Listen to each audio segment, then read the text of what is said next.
up is Regroup Chicken Army. It has some really cute artwork. Look at these, like, swords on these dinky little weird chickens with their heads all sideways. I love this artwork. This is from the same company that did Dodos Riding Dinos, and it shows. It's very adorable, very precious looking. Best part of the game. So this is a game where you have square cards and they're fit into little or they're divided into little quadrants. And on your turn, you have to either grab one from the lineup or one from the top of the deck based on how many coins are showing on front of you. Depends on how many options you have, really.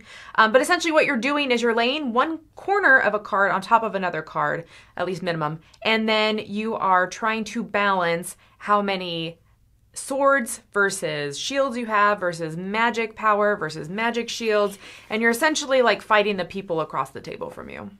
And it's an interesting game in that we've been seeing, in fact we're going to cover another one of these games where there's cards divided into quadrants and where you have to cover stuff, yeah. Yeah, like multiple games like this have come out at the same time. It's one of those Deep Impact Armageddon type things. Yeah, I know. I'll Play did Chomp. I know we've got this next one coming up here. Yeah. Trailblazers did a little bit of that. It wasn't square cards, but... Right, with overlaying cards and stuff. And I like that. I like that mechanism quite a bit because you're sacrificing something in order to get more stuff, which is neat. This one's funny because it's combative, but it doesn't feel mean, right? Yeah.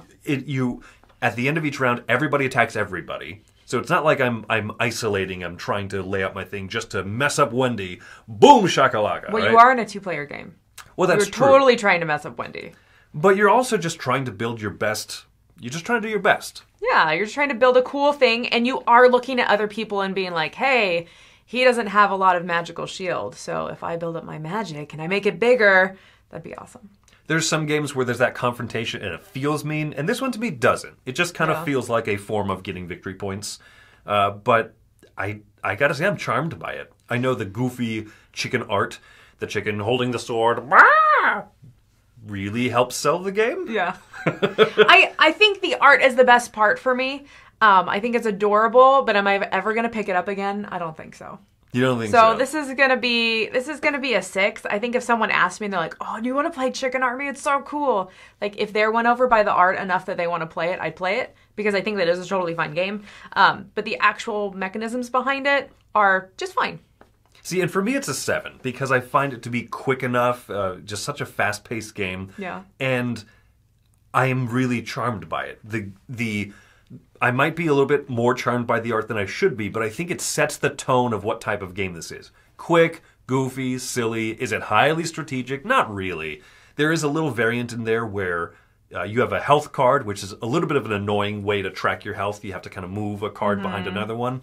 But if you flip over to the other side, meaning that you're at half damage, you get a special extra little boost. And I would always play with that rule. Yeah. Because it's better to say, hey, you're beat up, you're doing worse, here's a little boon. It makes me think of that like adrenaline mechanism. Exactly. Yeah. Yeah. So I think that this game doesn't take itself seriously and is good for what it's doing.